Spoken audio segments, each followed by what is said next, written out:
The Winchester Mystery House. As I drove up the winding road leading to the Winchester Mystery House, a sense of foreboding crept over me. The mansion loomed in the distance, a sprawling testament to one woman's eccentricity and fear. Sarah Winchester, heiress to the Winchester rifle fortune, had built this house, driven by the belief that she was haunted by the ghosts of those killed by the very rifles that had made her wealthy. I had heard the stories, of course. Everyone had. But seeing it in person was something else entirely. The house was a labyrinth of oddities, staircases that led to nowhere, doors that opened onto walls, windows overlooking other rooms. It was as if Sarah had intended to confuse not just the spirits but anyone who dared to enter. As I parked my car and approached the entrance, I couldn't help but feel a shiver run down my spine.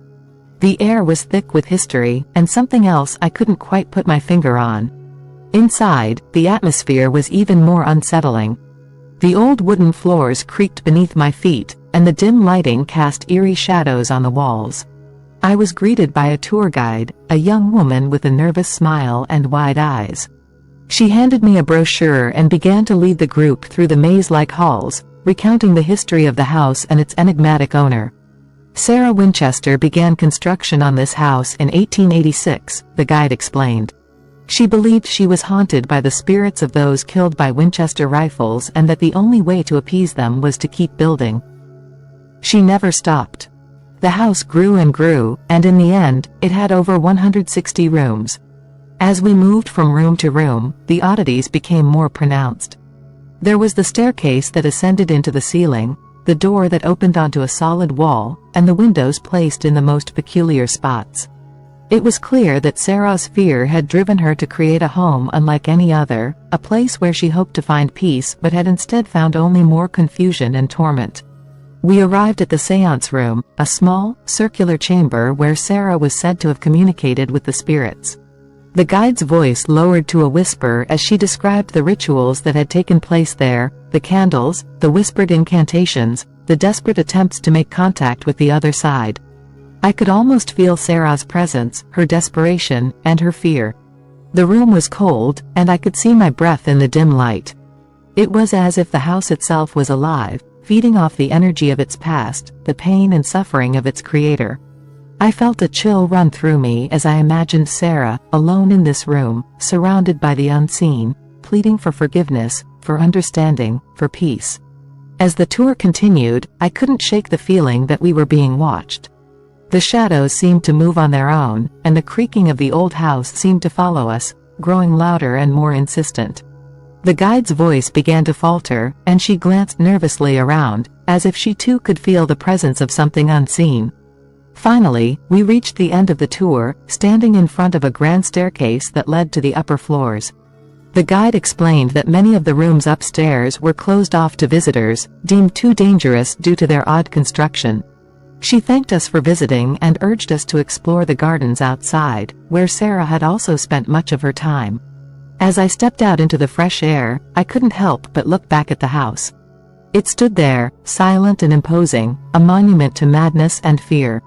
I knew I had to return, to explore further, to uncover the secrets that lay hidden within its walls. The Winchester Mystery House had drawn me in, and I felt a strange compulsion to delve deeper into its history, to understand the woman who had created it and the spirits that still lingered there. Little did I know, my journey into the heart of the mystery was only just beginning. The next day, I found myself unable to resist the pull of the Winchester Mystery House. I returned early in the morning, determined to explore further. This time, I decided to take a self-guided tour, hoping to uncover something the official tour had missed. I felt a strange connection to the house, as if it were calling me back, urging me to discover its secrets. As I wandered through the rooms, I tried to imagine what it must have been like for Sarah Winchester. Her paranoia and grief were palpable in every corner of the house. The air was thick with her presence, and I could almost hear the faint whispers of her conversations with the spirits she believed haunted her. Each room told a story, not just of construction and architecture, but of a woman desperately seeking redemption. I ventured into a section of the house that had been roped off during the tour. Ignoring the signs warning visitors to stay out, I ducked under the rope and continued down a narrow hallway. The deeper I went, the more I felt an overwhelming sense of unease. The walls seemed to close in on me, and the air grew colder. At the end of the hallway, I found a small door. It was different from the others, adorned with intricate carvings and a heavy brass handle. I hesitated for a moment, then took a deep breath and pushed the door open. Inside was a room that appeared untouched by time. Dust motes floated in the air, illuminated by a single beam of sunlight that filtered through a high, narrow window. In the center of the room was a large, ornate desk covered in papers and old photographs. As I approached, I noticed that many of the papers were letters, written in a delicate, flowing script. They were addressed to Sarah Winchester, and from what I could decipher, they seemed to be pleas for help from people who believed in her spiritual abilities. It was clear that Sarah had not only been haunted by the spirits of those killed by her family's rifles but also by the desperate hopes of the living. I picked up one of the photographs. It was a faded image of a young soldier, his face etched with the grim determination of someone who had seen too much. On the back, a message was scrawled, "To Mrs. Winchester, with hope that you may help my brother find peace." Suddenly, I heard a faint sound behind me. I turned quickly, but the room was empty.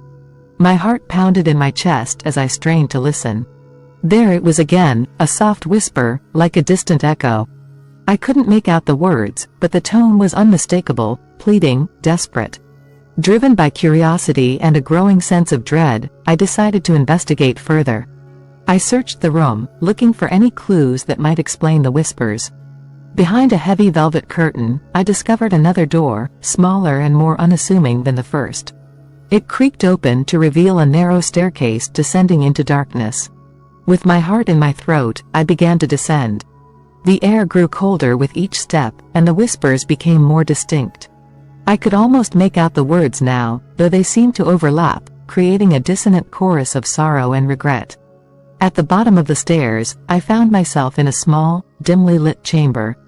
The walls were lined with shelves filled with old books and trinkets, and in the center of the room stood a large, circular table covered in a thick layer of dust. Candles, long extinguished, were arranged in a circle, and in the center of the table was an ornate, antique mirror. As I approached the mirror, I felt a sudden, overwhelming sense of presence. It was as if the air itself was alive with unseen eyes watching my every move. I hesitated, then reached out to touch the mirror's cold, smooth surface. The whispers grew louder, more insistent, and I could finally make out a single, chilling phrase, "Help us."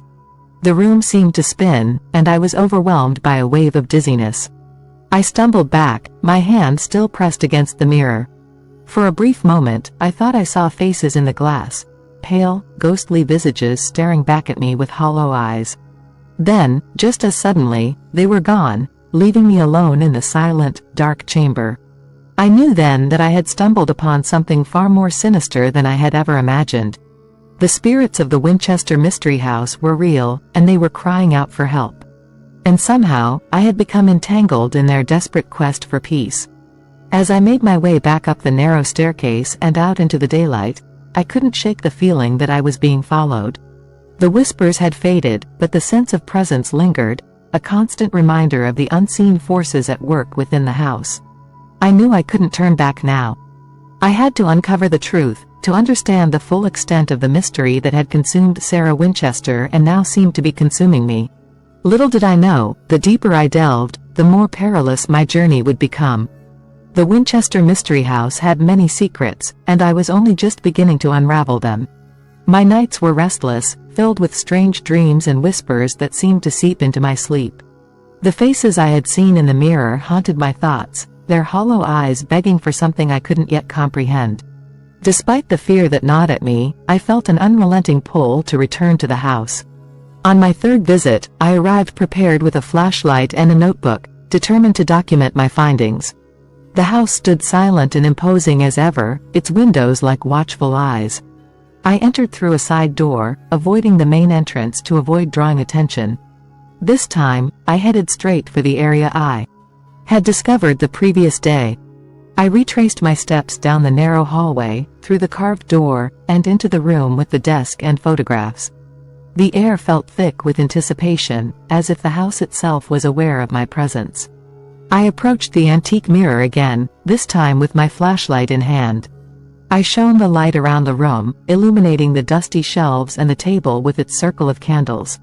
The whispers were faint but present, a constant reminder that I was not alone. I decided to examine the books on the shelves. Many were old, their spines cracked and titles faded.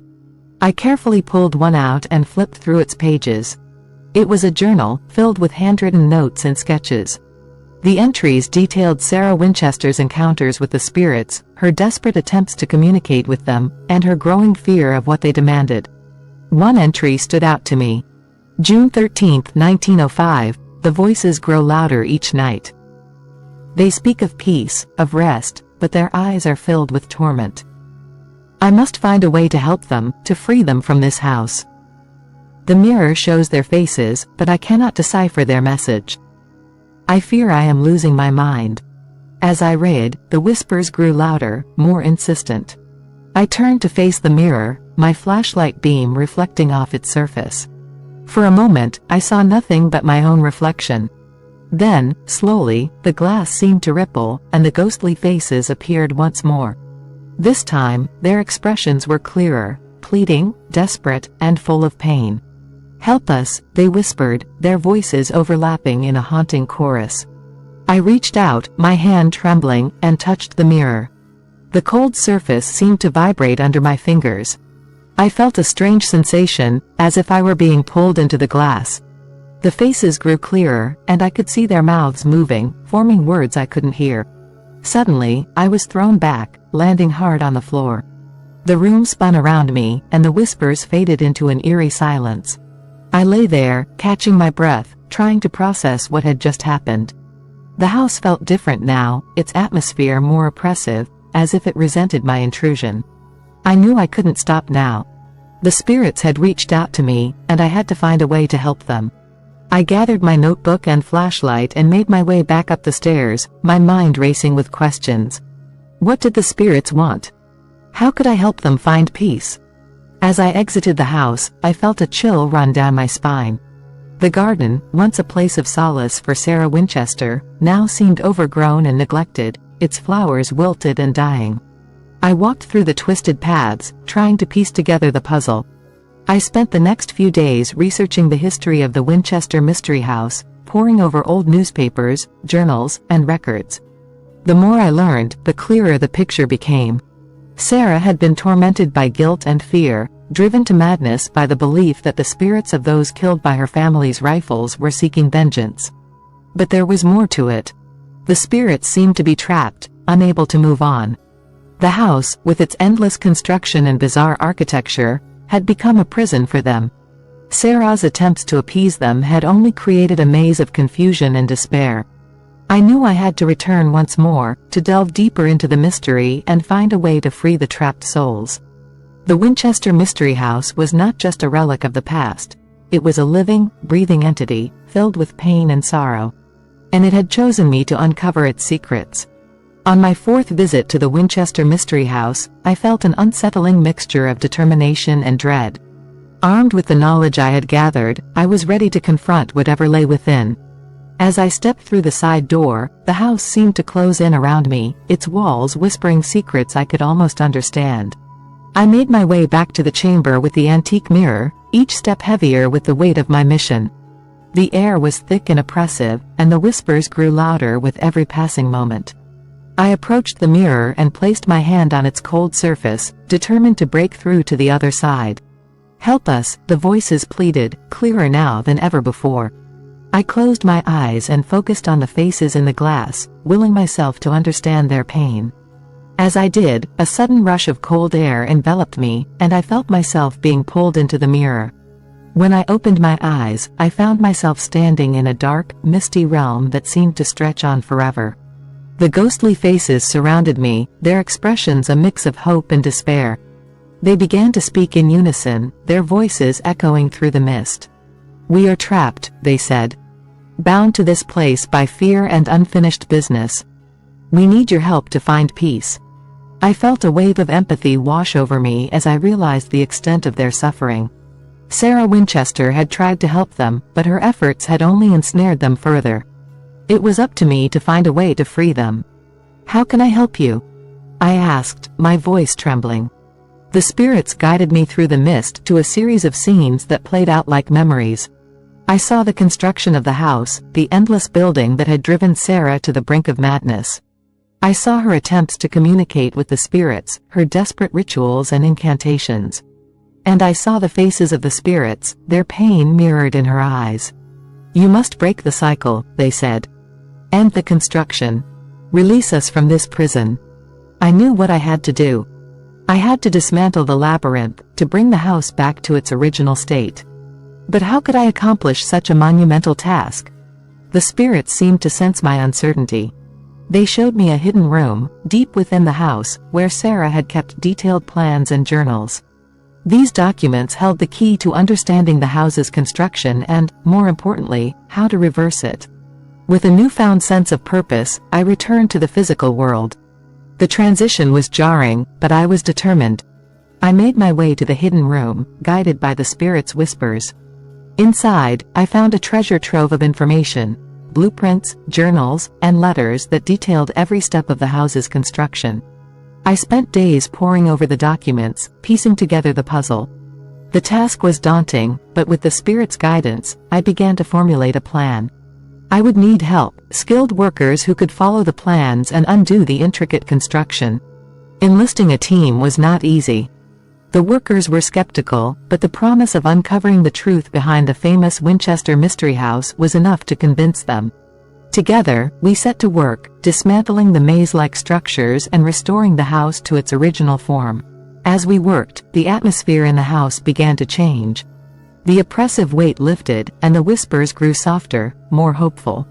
I could feel the spirits watching, their presence a constant reminder of why we were doing this. Finally, after months of hard work, the house was restored.